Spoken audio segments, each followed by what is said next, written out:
സീക്യാറ്റ് പ്രോഗ്രാമിലേക്ക് ഏവർക്കും ഹൃദ്യമായ സ്വാഗതം. ഇന്ന് നമ്മൾ ചർച്ച ചെയ്യുന്നത് കഴിഞ്ഞ എപ്പിസോഡിൻ്റെ തുടർച്ചയെന്നോണം ധാർമ്മികത എന്ന വിഷയത്തെക്കുറിച്ചാണ്. നമ്മുടെ ചോദ്യങ്ങൾക്കും സംശയങ്ങൾക്കും ഉത്തരം നൽകാനായി ഇവിടെ എത്തിച്ചേർന്നിരിക്കുന്നത് തലശ്ശേരി അതിരൂപതയുടെ സഹായമെത്രാനും ശാലോൺ TV പ്രേക്ഷകർക്ക് ഏറെ സുപരിചിതനും പ്രിയങ്കരനുമായ അഭിവന്ദ്യ മാർ ജോസഫ് പാംബ്ലാനി പിതാവാണ്. പിതാവിനെ ഏറ്റവും സ്നേഹത്തോടുകൂടെ ഈ പ്രോഗ്രാമിലേക്ക് സ്വാഗതം ചെയ്യുന്നു. അതോടൊപ്പം തന്നെ തങ്ങളുടെ ചോദ്യങ്ങൾ ചോദിക്കുന്നതിനും സംശയങ്ങൾ ഉന്നയിക്കുന്നതിനുമായി ഇവിടെ എത്തിച്ചേർന്നിരിക്കുന്നത് തലശ്ശേരി അതിരൂപതയിലെ തോമാപുരം ഫൊറോനയിലെ പാലാവയിൽ സെൻറ്റ് ജോൺസ് ഇടവകയിലെ മതാധ്യാപകരാണ്. അധ്യാപകരെയും ഏറ്റവും ഹൃദ്യമായി ഈ പ്രോഗ്രാമിലേക്ക് സ്വാഗതം ചെയ്യുന്നു.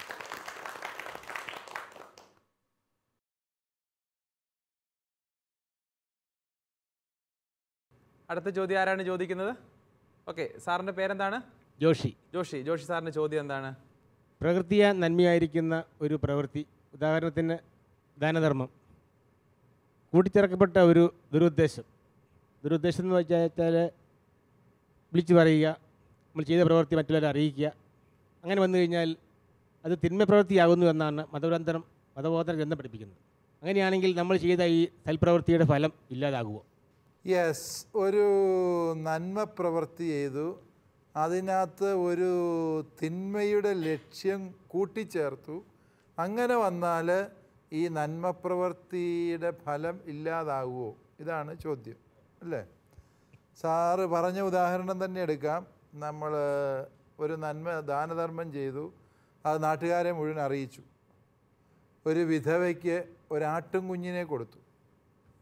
ആട്ടുംകുഞ്ഞിനെ കൊടുത്തെന്ന് പറഞ്ഞാൽ ആട്ടുംകുഞ്ഞിന് 1000 രൂപ വിലയുണ്ടെങ്കിൽ അത് പത്രത്തിൽ പരസ്യം ചെയ്ത് ഇന്നിടത്ത് ഇന്ന ആൾ ടോമി സാറ് ഇതാ ഒരാട്ടുംകുഞ്ഞിനെ കൊടുത്തിരിക്കുന്നു എന്ന് പരസ്യം ചെയ്തപ്പോൾ ആ 1000 രൂപയേക്കാളും വലിയ ഒരു പേരും പ്രശസ്തിയും ഈ വ്യക്തിക്ക് അതിലൂടെ ലഭിക്കുകയാണ്. അതുകൊണ്ട് അയാളുടെ നന്മപ്രവൃത്തിയുടെ ഫലം എന്ത് എന്ന് ചോദിച്ചാൽ ആ നന്മപ്രവൃത്തിയുടെ ഫലം അയാൾക്ക് ഈ ഭൂമിയിൽ തന്നെ ലഭിച്ചു കഴിഞ്ഞു. അതല്ല ഈശോ പറഞ്ഞത്, നിങ്ങൾക്കുള്ള സ്തുതിയും പുകഴ്ചയൊക്കെ ഈ ഭൂമിയിൽ തന്നെ ലഭിച്ചു കഴിഞ്ഞു, അതുകൊണ്ട് സ്വർഗത്തിൽ എന്തെങ്കിലും എനിക്ക് കിട്ടാനുണ്ട് എന്ന് വിചാരിക്കരുത്. അതുകൊണ്ട് ആ ദാനധർമ്മം എന്ന നന്മപ്രവൃത്തി തന്നെയാണ്, സംശയമൊന്നുമില്ല. പക്ഷേ ആ നന്മപ്രവൃത്തിയുടെ ഫലം തെറ്റായ ഒരു പ്രവർത്തനത്തിലൂടെ നമ്മൾ ഇവിടെ വെച്ച് തന്നെ നേടിക്കഴിഞ്ഞു. അതുകൊണ്ട് നിത്യതയിലേക്കുള്ളൊരു നിക്ഷേപം അവിടെ ഇല്ല. ഇതാണ് അതിനകത്തെ അപകടം എന്ന് പറയുക. അതുകൊണ്ട് ഒരു നന്മപ്രവൃത്തിയെ നന്മയായിട്ട് തന്നെ നിലനിർത്തണമെങ്കിൽ അതിന് തിന്മയുടെ ലക്ഷ്യങ്ങൾ കൂട്ടിച്ചേർക്കാതിരിക്കുക. അല്പം കൂടി ലളിതമായൊരു ഉദാഹരണം പറഞ്ഞാൽ, നിങ്ങൾ ടീച്ചർമാർ പാൽപ്പായസം വെക്കാൻ അറിയാവുന്നവരാണ്, അല്ലേ? അടപ്രഥമൻ ഉണ്ടാക്കാൻ അറിയാവുന്ന ആർക്കൊക്കെ അടപ്രഥമൻ ഉണ്ടാക്കാൻ അറിയാവുന്ന? ആർക്കും അറിയത്തില്ല? ടീച്ചർക്കറിയാം, അടപ്രഥമനുണ്ട്. ടീച്ചർ നല്ല ഒന്നാന്തര അടപ്രഥമൻ ഉണ്ടാക്കി വെച്ചു. അതിനകത്ത് അവസാനം ടീച്ചർ ഒരു 2 തുള്ളി മണ്ണെണ്ണയും കൂടെ ഒഴിച്ചെന്ന് ഇളക്കിയെടുത്തു. എന്ത് സംഭവിക്കും? വിളമ്പി കൊടുത്താൽ വീട്ടുകാരൻ കഴിക്കുമോ? നീ എവിടെ നോക്കിയാടി വെളിവില്ലാതെയാണ് ഇങ്ങനെ ഇത് ഉണ്ടാക്കി വെക്കൊണ്ടോന്ന്, ഇത് എന്നതാ വിളക്ക് തട്ടി മറിച്ചിട്ടോ, നീ എന്നതായി കാണിച്ചത്?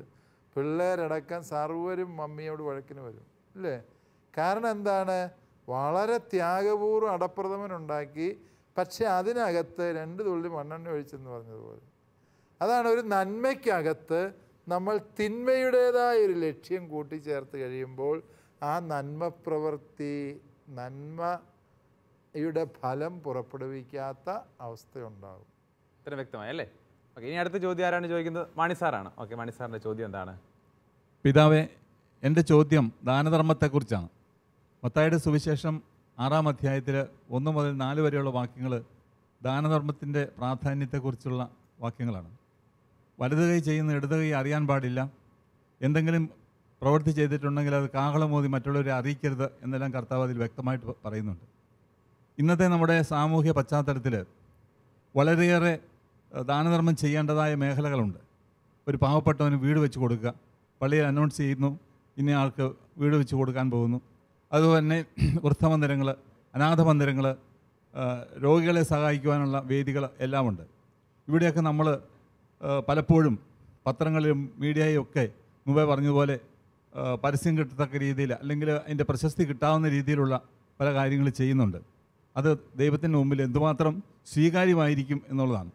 അതുപോലെ തന്നെ വീട് വെഞ്ചരിക്കാൻ പിതാവ് തന്നെ വന്നാൽ കൊള്ളാം, താക്കോല് ദാനത്തിന് മന്ത്രി തന്നെ വന്നാൽ കൊള്ളാമെന്ന് ആഗ്രഹിക്കുന്ന ആളുകളാണ് ഇന്ന് നമ്മുടെ സമൂഹത്തിലുള്ളത്. യെസ്, മാണി സാറ് ഈ വീട് വെഞ്ചരിക്കാൻ പിതാവ് വന്നെന്ന് പറഞ്ഞത് നമുക്കിട്ടൊരു പാര വെച്ചതാകാൻ സാധ്യത അല്ലേ? Okay yes. അതായത് മാണി സാർ പറഞ്ഞതിലൊരു വലിയ കാര്യമുണ്ട്. ഇവിടെ നമ്മൾ സഭയാണെങ്കിലും പല ഇടവകകളിൽ നടത്തുന്ന ജീവകാരുണ്യ പ്രവർത്തനങ്ങൾ പലപ്പോഴും ഇങ്ങനെ പരസ്യപ്പെടുത്തുന്നു അല്ലേ? രൂപതകളാണെങ്കിലും ചെയ്യുന്ന ഇപ്പം ജലപ്രളയ കാലത്ത് ചെയ്ത പല കാര്യങ്ങൾ ഇതെല്ലാം പരസ്യപ്പെടുത്തി അതിൻ്റെ ആവശ്യമുണ്ടോ എന്നൊരു ചോദ്യമുണ്ട്. ഇതിനെ നമ്മൾ മനസ്സിലാക്കേണ്ടത് ഈ പരസ്യപ്പെടുത്തുന്നു എന്ന് പറയുന്ന പ്രവൃത്തിയെയും നമ്മൾ വിലയിരുത്തേണ്ടത് അതിൻ്റെ ലക്ഷ്യത്തെ പ്രതിയാണ്. നമുക്ക് പേരും പ്രശസ്തിയും കിട്ടുക, നാട്ടുകാരുടെ കയ്യടി കിട്ടുക എന്ന ലക്ഷ്യത്തോടെയാണ് ഇക്കാര്യങ്ങൾ പരസ്യപ്പെടുത്തുന്നത് എങ്കിൽ അത് സാറ് പറഞ്ഞതുപോലെ തെറ്റായ പ്രവൃത്തിയാണ്, ദൈവത്തിനു മുമ്പിൽ നീതീകരിക്കപ്പെടുകയില്ല. എന്നാൽ ഇത്തരത്തിലുള്ള പരസ്യപ്പെടുത്തലുകൾക്ക് ചില നല്ല ലക്ഷ്യങ്ങളും ഉണ്ടാകാം. ഇപ്പോൾ ഉദാഹരണമായിട്ട് നമ്മൾ ഇന്ന രൂപത ഇന്ന കാര്യങ്ങൾ ചെയ്തു എന്ന് പരസ്യം ചെയ്യുമ്പോൾ മറ്റുള്ളവർക്കതൊരു പ്രേരണയും പ്രചോദനവുമാണ്. ഇങ്ങനെയൊക്കെ സാധ്യതകളുണ്ടല്ലോ, നമ്മളിത് ചെയ്യേണ്ടതാണ് എന്ന് മറ്റ് സംഘടനകൾക്ക്, മറ്റ് രൂപതകൾക്ക് അതൊരു പ്രേരണ, പ്രചോദനം ആയി വർത്തിക്കും. അത്തരം സന്ദർഭങ്ങളിൽ ഈ പരസ്യപ്പെടുത്തലുകൾ കേവലം ഒരു പ്രശസ്തിക്ക് വേണ്ടിയുള്ള പ്രവൃത്തി എന്നുള്ളതിനേക്കാൾ ഉപരി അതൊരു സാക്ഷ്യമായി മാറാം. അങ്ങനെ സാക്ഷ്യമായി മാറുക എന്ന ലക്ഷ്യത്തോടെയാണ് അത് ചെയ്യുന്നത് എങ്കിൽ നമുക്കതിനെ കുറ്റപ്പെടുത്താൻ പറ്റുകയില്ല.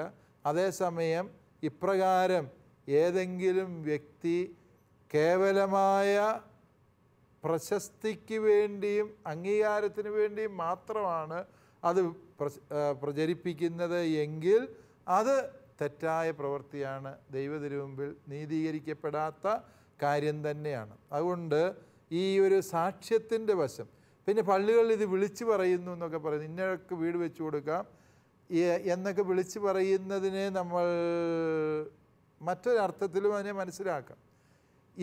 കാരണം അത് പള്ളിയിലെ ഇടവകയിലെ എല്ലാ മനുഷ്യരോടും ഒന്നുചേർന്ന് ചെയ്യുന്നൊരു പ്രവൃത്തിയാണ്, കൂട്ടായ്മ ചെയ്യുന്നത്. അപ്പോൾ ഒന്നാമതായിട്ട് ഇന്നയാൾക്കാണ് വീട് വെച്ച് കൊടുക്കുന്നത് എന്ന് പരസ്യപ്പെടുത്തണം. അല്ല എങ്കിൽ കുഴപ്പം എന്താണെന്ന് ചോദിച്ചാൽ ഇത് ആർക്കാണെന്ന് അറിയത്തില്ലാതെ പോകുന്നയാൾ ആരും സഹായിക്കുകയല്ല.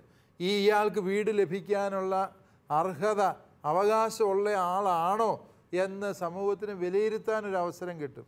അതോ വികാരിച്ചൻ്റെ എന്തെങ്കിലും പ്രത്യേക താല്പര്യമുള്ളത് കൊണ്ട് അവിടെ വീട് വെച്ച് കൊടുക്കുകയാണോ? അപ്പോൾ അതെല്ലാവരും കൂടി അറിഞ്ഞ് തീരുമാനിക്കുന്നത്, അതിനകത്ത് അങ്ങനെ ഭാവാത്മകമായൊരു വശമുണ്ട്. അതുപോലെ ഇങ്ങനെ ഒരു പ്രവൃത്തിയാണ്, അതിനെല്ലാവരുടെയും സഹകരണം തേടിക്കൊണ്ടും ഇപ്രകാരം അറിയിക്കേണ്ടി വരും. അതുകൊണ്ട് നമ്മൾ ഏത് ലക്ഷ്യത്തോടു കൂടിയാണ് ഈ പ്രചരിപ്പിക്കൽ എന്നത്, ആ പ്രചരിപ്പിക്കൽ എന്ന പ്രവൃത്തിയെ വിലയിരുത്താനും പഴയ മാനദണ്ഡങ്ങൾ തന്നെയാണ് ഉപയോഗിക്കേണ്ടത്. പൊതു നന്മയ്ക്ക് വേണ്ടിയാണ് എങ്കിൽ ഇത്തരത്തിലുള്ള പ്രചാരണങ്ങൾ ഗുണകരമാണ്. അതല്ല എങ്കിൽ പലപ്പോഴും കേരള സഭയ്ക്കൊക്കെ പറ്റിയിട്ടുള്ളൊരു കുഴപ്പം, സഭ ചെയ്ത നന്മ പ്രവർത്തികൾ സഭ ആരോടും പറഞ്ഞിട്ടില്ല. വലത് കൈ ചെയ്യുന്നത് ഇടത് കൈ അറിയാൻ പാടില്ല എന്നൊക്കെ നമ്മൾ വിശ്വസിക്കുകയും അതനുസരിച്ച് പ്രവർത്തിക്കുകയും ചെയ്തുകൊണ്ടിരുന്നു. പക്ഷേ പലപ്പോഴും ആളുകൾ ചോദിക്കുന്നു, ഈ പ്രളയകാലത്ത് തന്നെ ഇന്ന സമുദായങ്ങൾ ഇത്ര രൂപ കൊടുത്തു, ഇതാ കേരളത്തിലെ ഇന്ന രൂപത ക്വസ്റ്റ്യൻ മാർക്ക് എത്ര രൂപ കൊടുത്തു, ഈ രൂപത എത്ര രൂപ കൊടുത്തു ക്വസ്റ്റ്യൻ മാർക്ക്. പലപ്പോഴും എത്രയോ മടങ്ങ് നമ്മൾ ഓരോ പ്രസ്ഥാനങ്ങളും ഓരോ രൂപതകളും അതാത് പ്രദേശത്തെ ദുരിതബാധിതർക്ക് സഹായമായി എത്തിച്ചു കൊടുത്തു. പക്ഷേ നമ്മളത് വിളിച്ചു പറയാതിരുന്നത് കൊണ്ട് എല്ലാവരുടെയും മുമ്പിൽ സഭ ആക്ഷേപിക്കപ്പെടുന്ന സാഹചര്യങ്ങൾ ഉണ്ടാകുന്നുണ്ട് എന്നുള്ളതും കൂടി നാം തിരിച്ചറിയേണ്ടതുണ്ട്. അതുകൊണ്ട് ഇതിനെ വിലയിരുത്താൻ, ഇത്തരത്തിലുള്ള പ്രചാരണങ്ങളെ വിലയിരുത്താൻ വേണ്ടി ചില മാനദണ്ഡങ്ങൾ ധാർമ്മികതയിൽ നമുക്ക് കണ്ടെത്താം. ഒന്നാമതായിട്ട് ഇതിൻ്റെ ലക്ഷ്യം എന്താ, എന്ത് ലക്ഷ്യത്തിന് വേണ്ടിയാണ് ഈ പ്രചാരണം നടത്തിയത്? രണ്ടാമതായിട്ട് ഈ പ്രചാരണം ആനുപാതികമാണോ എന്ന് നോക്കുക. ഒരാടിനെ കൊടുത്തേച്ചിട്ട് പത്രത്തിൻ്റെ ഫുൾ പേജ് പരസ്യം കൊടുക്കാൻ പാടില്ല, അല്ലേ? കാരണം ഒരാടിന് ഇത്രയേ വിലയുള്ളൂ, ഒരാടിൻ്റെ കൊടുത്തതിന്. അതായത് ആനുപാതികമല്ലാത്ത പ്രചാരണം ധാർമ്മികമായും ശരിയായ പ്രചാരണമല്ല എന്നുള്ളത് നമ്മൾ തിരിച്ചറിയണം. അതുപോലെ തന്നെ ആ പ്രചാരണത്തിലൂടെ ഇതിൻ്റെ ഉപഭോക്താക്കളുടെ ആത്മാഭിമാനത്തെ ഏതെങ്കിലും വിധത്തിൽ ഹനിക്കുന്നുണ്ടോ എന്നുള്ളതും പരിശോധിക്കണം. അതായത് തലശ്ശേരി അതിരൂപത 1000 വീട് വെച്ച് കൊടുക്കുന്നു എന്നൊരു പദ്ധതി രൂപതയ്ക്കുണ്ട്. അത് ഇന്ന ആളുകൾക്കാണ് വീട് വെച്ച് കൊടുക്കുന്നത്, ഇവരൊക്കെയാണ് ഈ രൂപതയിലെ കഷ്ടപ്പാടുകാർ എന്നും പറഞ്ഞവരുടെ പേരും വീട്ടുപേരും ഫോട്ടോയും വെച്ച് രൂപത പരസ്യം ചെയ്താൽ അത് അവരുടെ ആത്മാഭിമാനത്തെ ഒരുപക്ഷെ മുറിപ്പെടുത്തുന്നതായിരിക്കും. അതേസമയം 1000 വീട് നമ്മൾ നിർമ്മിച്ചു കൊടുക്കുന്നു എന്ന് പറയുന്നത് അവസാനമായ ഒരു മാനദണ്ഡവും കൂടിയുണ്ട്, ഈ പറയുന്നത് സത്യമായിരിക്കും. 1000 വീട് വെച്ച് കൊടുക്കുമെന്ന് പറഞ്ഞു കഴിഞ്ഞാൽ 1000 കൊടുക്കണം. 10 വീട് വെക്കാൻ ഉദ്ദേശമുള്ളൂ, എന്നാൽ 10 എന്ന് പറഞ്ഞാൽ ഒരു ഓളമില്ലല്ലോ, ഇരിക്കട്ടെ ഒരു 1000 എന്ന് പറയുന്ന പരസ്യവും ധാർമ്മികമായി തെറ്റാണ്. അതുകൊണ്ട് ഈ പരസ്യപ്പെടുത്തൽ എന്ന ആ പ്രവൃത്തിയെപ്പോലും നമ്മൾ ധാർമ്മികമായ മാനദണ്ഡങ്ങൾ കൊണ്ടാണ് അതിൻ്റെ ശരിയും തെറ്റും വിലയിരുത്തേണ്ടത് എന്നുള്ളത് തിരിച്ചറിയുക. അതായത് ആ പ്രവൃത്തി ആനുപാതികമായ പരസ്യമാണോ ഉള്ളത്, ആ പരസ്യത്തിൽ സത്യസന്ധതയുണ്ടോ എന്നുള്ളത്, അത് വ്യക്തിഹത്യയ്ക്ക് കാരണമാകുന്നുണ്ടോ എന്നുള്ളത്, ആ പരസ്യപ്പെടുത്തലിൻ്റെ ലക്ഷ്യമെന്താണ്, ഇങ്ങനെയുള്ള 4 മാനദണ്ഡങ്ങൾ ഉപയോഗിച്ചുകൊണ്ട് വേണം നമ്മൾ ആ പരസ്യപ്പെടുത്തലിനെ പോലും വിലയിരുത്താൻ. ഇനി അടുത്ത ചോദ്യം ആരാണ് ചോദിക്കുന്നത്? ഓക്കെ, ടീച്ചറിൻ്റെ പേരെന്താണ്? മേരിക്കുട്ടി ടീച്ചറുടെ ചോദ്യം എന്താണ്? പിതാവേ, എൻ്റെ ചോദ്യം ഇതാണ്.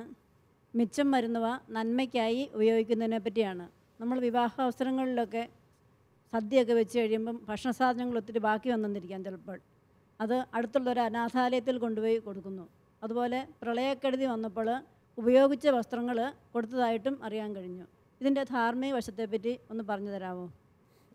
മിച്ചമുള്ള സാധനങ്ങൾ നമ്മൾ കുഴിച്ചു മൂടാൻ പാടായതുകൊണ്ട് അനാഥാലയത്തിൽ കൊണ്ടുപോയി കൊടുത്തു എന്ന് പറയുന്നത് തീർച്ചയായും അവരെ അറിയിച്ച് അവർക്കൊരു നേരത്തെ ഭക്ഷണം, അത് വിവാഹത്തിന് വേണ്ടി തയ്യാറാക്കിയ ഭക്ഷണം നല്ല ഭക്ഷണമാണ്, അല്ലേ? അത് വേസ്റ്റല്ല. മിച്ചം വന്നതും വേസ്റ്റും തമ്മിൽ വ്യത്യാസമുണ്ട്. അതിനെ ഈ അനാഥാലയത്തിൽ എത്തിച്ചു കൊടുത്തു എന്നുള്ളത് നല്ല കാര്യം. അതിൽ തന്നെ ഒരു നല്ല കാര്യം തന്നെയാണ്. ആ ഭക്ഷണം വേസ്റ്റ് ആക്കാതെ ഉപയോഗിക്കാൻ പറ്റുന്ന സ്ഥലത്ത് അത് എത്തിച്ചു കൊടുത്തു എന്നുള്ളൂ. പക്ഷേ അത് എത്തിച്ചു കൊടുത്തു എന്നതിൻ്റെ പേരിൽ നമുക്ക് വലിയ പുണ്യമൊന്നും അവകാശപ്പെടാനില്ല. കാരണം എന്താണ്? നമ്മൾ അങ്ങനെ ഒരു കാര്യം ലക്ഷ്യമാക്കിയിരുന്നില്ല. ഈ സദ്യ ഉണ്ടാക്കിയപ്പോൾ ഇത് മുഴുവൻ നമുക്ക് തന്നെ തിന്നണം എന്ന ലക്ഷ്യത്തോടെയാണ് ഉണ്ടാക്കിയത്, അല്ലേ? നമ്മളെ കൊണ്ട് തിന്നാൻ പറ്റാതെ വന്നപ്പോൾ നമ്മൾ എന്ത് ചെയ്തു? അവിടെ കൊണ്ടു കൊടുത്തു.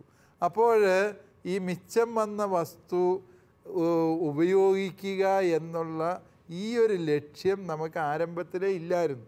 ധാർമ്മികമായി അതിനെ വിലയിരുത്തുമ്പോൾ ആ പ്രവൃത്തിയിൽ നിന്ന് നമുക്ക് ഒരുപാട് പുണ്യമൊന്നും അവകാശപ്പെടാനില്ല. എങ്കിലും നമ്മളത് ചെയ്തത് നല്ല കാര്യം തന്നെ. ആനുപാതികമായ ഒരു നന്മ അതിനകത്തുണ്ട് എന്ന് നമ്മൾ സമ്മതിക്കുന്നു. അതുപോലെ തന്നെ ഈ പ്രളയബാധിതർക്ക് തുണി കൊടുക്കുക. തീർച്ചയായും സർവ്വത് ഒഴുകിപ്പോയ ഉടുതുണിക്ക് മറുതുണി ഇല്ലാതെ നിൽക്കുന്ന മനുഷ്യന് പഴയ ഒരു തോർത്ത് കിട്ടിയാലും അനുഗ്രഹമാണ്, പഴയ ഒരു കൈലി കിട്ടിയ അനുഗ്രഹമാണ്. ആ രീതിയിൽ അവർക്ക് അത് വളരെയേറെ പ്രയോജനം ചെയ്തിട്ടുണ്ട്. ഇപ്രകാരം തുണികളൊക്കെ കൊണ്ടേ കൊടുക്കാൻ പോയ കൂട്ടത്തിൽ പോയപ്പോൾ ഞാൻ കണ്ടിട്ടുണ്ട്, എന്ത് പഴയതാണേലും വേണ്ടിയാൽ തുണിയായാൽ മതി എന്ന് പറഞ്ഞ് മേടിക്കുന്ന ദുരിതബാധിതരെ ഞാൻ കാണാനിട വന്നിട്ടുണ്ട്. പക്ഷേ ഇപ്രകാരം തുണികൾ, നല്ല തുണികൾ ഉണ്ടെങ്കിൽ തരണം എന്ന് പറഞ്ഞപ്പോൾ വീട്ടിലെ സർവ്വ പഴന്തുണിയും വാരിക്കെട്ടി ഒഴിവാക്കി വിട്ട ചേട്ടത്തിമാരെയും ചേട്ടന്മാരെയും ഞാൻ കണ്ടിട്ടുണ്ട്. അവരുടെ ഉദ്ദേശം ശരിയല്ല. അവരുടെ ഉദ്ദേശം എന്നാ? വീട്ടിലെ ഈ പഴന്തുണി ഒന്ന് ഒഴിവാക്കുക എന്നുള്ള ഉദ്ദേശത്തോടെ ആയിരിക്കും അവർ ചെയ്തത്. അത് തെറ്റായ ഒരു കാര്യമാണ്. നമ്മൾ ഒരാൾക്ക് കൊടുക്കുമ്പോൾ ഏറ്റവും നല്ലത് കൊടുക്കുക എന്നുള്ളതാണ് ക്രിസ്തീയമായ ഒരു മൂല്യം എന്ന് പറയുന്നത്. എങ്കിലും മറ്റുള്ളവർക്ക് ഉപയോഗപ്പെടുന്ന കാര്യങ്ങൾ നമുക്ക് ഉപയോഗമില്ലാത്തത് എത്തിച്ചു കൊടുത്ത് സഹായിക്കാൻ പറ്റുന്നതിൻ്റെ നന്മയെ ഞാൻ വില കുറച്ച് കാണുന്നില്ല, അതിനെ മോശമായും ചിത്രീകരിക്കുകയല്ല. പലപ്പോഴും ഇത് ഗുണകരമായി തീരാറുണ്ട്. എന്നാൽ ചിലപ്പോഴെങ്കിലും നമ്മുടെ ഉദ്ദേശങ്ങൾ വീട് വൃത്തിയാക്കുക എന്ന ഉദ്ദേശത്തോടു കൂടിയുള്ള പഴന്തുണി വിതരണങ്ങളും നമ്മൾ നടത്താറുണ്ട് എന്ന് ഞാൻ പറഞ്ഞു എന്ന് മാത്രമേ ഉള്ളൂ. പക്ഷേ ആവശ്യക്കാരൻ്റെ യാഥാർത്ഥ്യം ഉൾക്കൊണ്ടുകൊണ്ട് സഹായിക്കാൻ എന്തും നമുക്ക് പ്രയോജനപ്പെടുത്താവുന്നതാണ്. ടീച്ചർ ഉദ്ദേശിച്ചത് ഇതിൻ്റെ ധാർമ്മികതയെക്കുറിച്ചുള്ള ചോദ്യമായിരുന്നു അല്ലേ? ഇതിൻ്റെ ധാർമ്മികത വിലയിരുത്തുമ്പോൾ നമുക്ക് അത് പ്രയോജനപ്പെടുമായിരുന്നു. ടീച്ചർക്ക് ഇപ്പോൾ വീട്ടിൽ എത്ര സാരി ഉണ്ടെന്ന് ഞാൻ ചോദിക്കുന്നില്ല. ടീച്ചർക്ക് കുറേ സാരികളുണ്ടാകും. ടീച്ചർക്ക് 10 സാരി വീട്ടിലിരിപ്പുണ്ടെന്ന് വിചാരിക്കുക. അതിനകത്തുനിന്ന് ടീച്ചർ ഉപയോഗിച്ചതായിരിക്കും അത്. ആ 10 സാരിക്കകത്തുനിന്ന് ടീച്ചർ അതിനകത്തുനിന്ന് ഒരു 2 സാരി പണ്ട് കല്യാണത്തിന് മേടിച്ച സാരിയാണ്. എത്ര കൊല്ലമായി കല്യാണം കഴിഞ്ഞിട്ട്? 45 കൊല്ലം പഴക്കമുള്ള 2 സാരിയാണ് അവിടെ ഇരിക്കുന്നത്. ടീച്ചർ പഴയത് കൊടുക്കാൻ തീരുമാനിച്ചപ്പോൾ എന്ത് ചെയ്തു? ഏറ്റവും പഴകിയതും നമ്മളിനി ഒരിക്കലും കൊടുക്കാൻ സാധ്യതയില്ലാത്തതുമായത് കൊടുക്കാൻ ടീച്ചർ തീരുമാനിക്കുന്നതും, എന്നാൽ ഉടുത്തിട്ടുണ്ട് എങ്കിലും ഈ അടുത്ത കാലത്ത് മേടിച്ച് നല്ല 2 സാരി കൊടുക്കാൻ തീരുമാനിക്കുന്നതും തമ്മിൽ താരതമ്യം ചെയ്ത് നോക്കുക അല്ലേ? എന്തിനാണ് ത്യാഗമുള്ളത്? ഏതിനാണ്? നല്ലത് കൊടുക്കുമ്പോൾ. അതാണ് മദർ തെരേസ പറയുന്നത്, സ്വയം വേദനിക്കുന്നത് വരെയും കൊടുക്കാതെ ഒന്നും ദാനമാകില്ല എന്ന് മദർ തെരേസയുടെ പ്രസിദ്ധമായൊരു ചൊല്ലുണ്ട്. നമുക്ക് വേദനിക്കുന്നത് വരെയും നമ്മൾ കൊടുക്കണം. നമ്മുടെ കയ്യിൽ ആകെ കൂടി 5000 രൂപയേ ഉള്ളൂ. ആ 5000 രൂപയും കൊടുക്കുമ്പോഴാണ് നമുക്ക് ശരിക്കും വേദനിക്കുന്നത്. 5000 ഉണ്ടല്ലോ, എന്നാൽ ഒരു 10 രൂപ ഇവന് കൊടുത്തേക്കാം. നമ്മൾ വേദനിച്ചിട്ടൊന്നുമില്ല, 10 രൂപയിലേ പോയുള്ളൂ, ബാക്കി മുഴുവൻ നമ്മുടെ കയ്യിലുണ്ടല്ലോ എന്ന ആ സംതൃപ്തിയോടെ നമ്മൾ ഇരിക്കുകയാണ്. അപ്പോൾ നമുക്ക് ഏറ്റവും പ്രിയപ്പെട്ടതും നമുക്ക് താല്പര്യമുള്ളതും നമുക്ക് ഗുണകരമാകുന്നതുമായത് നമ്മൾ ഉപേക്ഷിക്കുമ്പോഴാണ് അത് ശരിയായ ധാർമ്മിക പ്രവൃത്തിയാകും. അല്ലാത്തത് ഒരു നന്മ പ്രവൃത്തിയായിരിക്കും, അല്ല ഒരു സഹായക പ്രവൃത്തിയായിരിക്കാം. ധാർമ്മികമായി അതിനെ ഒരു പുണ്യമാക്കി മാറ്റുന്നത് അതിനുവേണ്ടി നാം എടുത്ത പരിത്യാഗത്തിൻ്റെ അളവും ആത്മാർത്ഥതയുമാണ് എന്ന് തിരിച്ചറിയും. ഇനി അടുത്ത ചോദ്യം ആരാണ് ചോദിക്കുന്നത്? ഓക്കെ, ടീച്ചറുടെ പേരെന്താണ്? എൻ്റെ പേര് ഷീജ. ഷീജ ടീച്ചർ. ടീച്ചർ ചോദ്യം എന്താണ്? പിതാവേ, എൻ്റെ ചോദ്യം ഇതാണ്. ഞാനൊരു പ്രവൃത്തി ചെയ്യുമ്പോൾ മറ്റുള്ളവരുടെ മുൻപിൽ ചിലപ്പോൾ തെറ്റായിരുന്നിരിക്കാം, എന്നാൽ ഒരു നന്മയ്ക്ക് വേണ്ടിയാണ് ആ പ്രവൃത്തി ഞാൻ ചെയ്തതാകിയാൽ ആ പ്രവൃത്തി നീതീകരിക്കപ്പെടുമോ? ഷീജ ടീച്ചറിൻ്റെ ചോദ്യം, ഒരു കാര്യം നന്മയ്ക്ക് ഉദ്ദേശിച്ച് നമ്മൾ ചെയ്തു, മറ്റുള്ളവരുടെ ദൃഷ്ടിയിൽ അത് തിന്മയായി വരാം. അങ്ങനത്തെ പ്രവൃത്തികളുണ്ട് അല്ലേ? ഇപ്പോൾ ടീച്ചർ ഒരു കൊച്ചിനെ തല്ലി. ഇപ്പോൾ കൊച്ചുങ്ങളെ തല്ലുക എന്ന് പറഞ്ഞാൽ ക്രിമിനൽ കേസാണ് അല്ലേ? പണ്ടൊക്കെ അന്നത്തെ സാറന്മാരൊക്കെ തല്ലിയതിന് വല്ല കയ്യും കണക്കുമുണ്ടോ നമ്മളെയൊക്കെ അല്ലേ? യെസ്, പണ്ടത്തെ കണക്ക് സാറന്മാരുടെയൊക്കെ അടി എന്ന് പറഞ്ഞാൽ എന്നാ അടിയായിരുന്നു. പക്ഷേ അന്നതൊന്നും ആരും വീട്ടിൽ ചെന്ന് പോലും പിള്ളേർ പറയുകയല്ല. സ്കൂളിൽ നിന്ന് അടി കിട്ടിയെന്ന് വീട്ടിൽ ചെന്ന് പറഞ്ഞാൽ എന്ത് സംഭവിക്കും? വീട്ടിൽ നിന്ന് അതിൻ്റെ പേര് വീണ്ടും അടി കിട്ടുമെന്ന് അറിയാവുന്നതുകൊണ്ട് കൊച്ചുങ്ങൾ മിണ്ടിയല്ല. വീട്ടിൽ ചെന്നിട്ട് സ്കൂളിൽ നിന്ന് കിട്ടിയ അടിയുടെ പാടുണ്ട് എങ്കിൽ അത് കയ്യിലേക്ക് വേഗം താത്തി ഉടുത്ത് അത് ഒഴിവാക്കിയെടുക്കുകയാണ് ചെയ്യുന്നത്. പക്ഷേ ഇന്ന് കാലങ്ങളെല്ലാം മാറി. പിള്ളേരെ തല്ലേണ്ട കാര്യമൊന്നുമില്ല, ഉപദ്രവിക്കാതെ തന്നെ പഠിപ്പിക്കണം, അത് നല്ല വശം. പക്ഷേ കുട്ടികൾക്ക് കൊടുക്കുന്ന ശിക്ഷണത്തിൻ്റെ പേരിൽ അധ്യാപകരെ കയറി തല്ലുന്ന മാതാപിതാക്കളുണ്ട്. അധ്യാപകരെക്കെതിരായി കേസ് കൊടുത്ത് അവരെ ജയിലിലെത്തിക്കുന്ന മാതാപിതാക്കളുണ്ട്. അതുകൊണ്ട് ഒരു ടീച്ചറുടെ ഉദ്ദേശം നല്ലതായിരിക്കുമ്പോൾ തന്നെ അതിൽ മറ്റുള്ളവർ തിന്മ കാണാൻ സാധ്യതയുണ്ട് എന്നുള്ളത് ശരിയാണ്. ഇവിടെ നമ്മൾ മനസ്സിലാക്കേണ്ടത്, ചില പ്രവൃത്തികൾക്ക് നൈയാമിക ധാർമ്മികത എന്നൊരു മാനമുണ്ട്. നിയമപരമായി ആ പ്രവൃത്തി തെറ്റോ ശരിയോ എന്ന് വിലയിരുത്തേണ്ടതുണ്ട്. ഇപ്പോൾ നമ്മുടെ രാജ്യത്ത് നൈയാമികമായ ശരിയും തെറ്റുമുണ്ട്. പണ്ട് പിള്ളേരെ തല്ലുന്നത് സ്കൂളിൽ അധ്യാപകൻ പിള്ളേർക്ക് 2 തല്ല് കൊടുത്താൽ അത് തെറ്റായി പരിഗണിച്ചിരുന്നില്ല. എന്നാൽ ഇന്നത്തെ കാഴ്ചപ്പാടനുസരിച്ച് കുഞ്ഞുങ്ങളെ തല്ലുന്നത് തെറ്റാണ് എന്ന് രാജ്യം ഒരു നൈയാമിക നീതി നിർണയിച്ചിട്ടുണ്ട്. അപ്പോൾ ഈ രാജ്യത്തെ എല്ലാവരും ആ ഒരു നൈയാമിക നീതി പാലിക്കാൻ ബാധ്യസ്ഥരാണ്. മനസ്സിലാവുന്നു? അതുകൊണ്ട് ധാർമ്മികമായി ശരിയായത് നൈയാമികമായി കൂടിയും ശരിയാകേണ്ട സന്ദർഭങ്ങളുണ്ടാകാം. എപ്പോഴും അങ്ങനെ ആയിരിക്കണമെന്നില്ല. ചില സന്ദർഭങ്ങളിൽ നൈയാമികമായ ശരി ധാർമ്മികമായി തെറ്റാകും. അത് വ്യത്യസ്ത സാഹചര്യങ്ങൾ. ഇപ്പോൾ ഉദാഹരണമായിട്ട് സ്വവർഗാനുരാഗവും വിവാഹവും, അത് നൈയാമികമായി ഈ രാജ്യത്ത് ശരിയായി, പക്ഷേ ധാർമ്മികമായത് തെറ്റാണ്. മറ്റു ചില സന്ദർഭങ്ങളിൽ ഇപ്പോൾ ഈ പറഞ്ഞതുപോലെ അധ്യാപകൻ കുട്ടിയെ തല്ലുന്നു. ആ ഒരു പ്രവൃത്തിയിൽ ആ കുട്ടിയെ തല്ലുക എന്നത് നൈയാമികമായി തെറ്റായൊരു കാര്യം. നൈയാമികമായ തെറ്റിനെ നമ്മൾ എന്തായി മനസ്സിലാക്കണം? തെറ്റായി തന്നെ തിരിച്ചറിയണം. ഓരോ രാജ്യത്തും നൈയാമികമായ ചില നിയമങ്ങളുണ്ട്. ഇപ്പോൾ ഡ്രൈവിംഗ് ലൈസൻസിന് വേണ്ടി നിങ്ങൾ ഓടിക്കുമ്പോൾ നമ്മുടെ രാജ്യത്ത് വണ്ടി ഓടിക്കുന്നത് റോഡിൻ്റെ ഇടതുവശം ചേർന്നാണ്, ഡ്രൈവറുടെ ഇടതുവശം ചേർന്നാണ് വണ്ടി ഓടിക്കുന്നത്, അല്ലേ? അതേസമയം അമേരിക്കയിലോ ജർമ്മനിയിലോ ചെന്നാൽ റോഡിൻ്റെ വലതുവശം ചേർന്നാണ് വണ്ടി ഓടിക്കുന്നത്. ഞാൻ ഇന്ത്യക്കാരനാണ്, ഏത് അമേരിക്കയിൽ ചെന്നാലും ഞാൻ ഇടതുവശത്തോടെ വണ്ടി ഓടിക്കുകയുള്ളൂ എന്ന് പറഞ്ഞാൽ നമ്മളെ പൊക്കിയെടുത്ത് ജയിലിലിടുക. കാരണം എന്താണ്?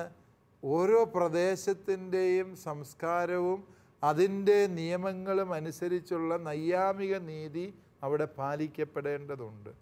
ആ ഒരു അർത്ഥത്തിൽ നമ്മൾ തിരിച്ചറിയുക. അപ്പോൾ ധാർമ്മികതയെ വിലയിരുത്തുമ്പോൾ ഈ നൈയാമിക വശം അത് പ്രധാനപ്പെട്ടതാണ്. നൈയാമികമായി തെറ്റായൊരു കാര്യം നമ്മൾ ചെയ്യാൻ പാടില്ല. അതേസമയം നൈയാമികമായി ശരിയെന്ന് പറയുന്ന എല്ലാ കാര്യങ്ങളും ധാർമ്മികമായി ശരിയാകണം എന്നില്ല. അതിൻ്റെ വ്യത്യാസം ടീച്ചർക്ക് മനസ്സിലായെന്ന് ഞാൻ വിചാരിക്കുക. നൈയാമികമായി തെറ്റ് എന്ന് നിർണയിച്ചിട്ടുള്ള കാര്യം ആരും ചെയ്യരുത്. അതുകൊണ്ട് ഇപ്പോൾ കുട്ടികളെ തല്ലുന്നത് തെറ്റായ കാര്യമാണ്, അത് ചെയ്യാൻ പാടില്ല. വണ്ടി ഓടിക്കുന്നത് ഇടതുവശം ചേർന്നാണ് ഓടിക്കേണ്ടത് എന്നുള്ളത് നിയമമാണ്. അപ്പോൾ നൈയാമികമായി തെറ്റായ കാര്യം നമ്മൾ ചെയ്യരുത്. അത് ധാർമ്മികതയുടെ ഒരു തത്വം തന്നെ. അതേസമയം നൈയാമികമായി ശരിയെന്ന് പറയുന്നതെല്ലാം നമ്മൾ ചെയ്യാൻ പാടില്ലതാണ്. ആ ഒരു വ്യത്യാസം ഈ ഒരു ധാർമ്മികതയെ വിലയിരുത്തുമ്പോൾ നമ്മുടെ മനസ്സിൽ ഉണ്ടാകണം. ഇന്ന് നമ്മൾ ചർച്ച ചെയ്തത് ധാർമ്മികത എന്ന വിഷയത്തെക്കുറിച്ചാണ്. ഈ വിഷയത്തെക്കുറിച്ചുള്ള ചർച്ച ഇവിടെ അവസാനിക്കുന്നില്ല. അടുത്ത എപ്പിസോഡിൽ നമ്മൾ വീണ്ടും ഈ വിഷയം ചർച്ച ചെയ്യുന്നതാണ്. വീണ്ടും കാണുന്നതുവരെ നന്ദി, നമസ്കാരം.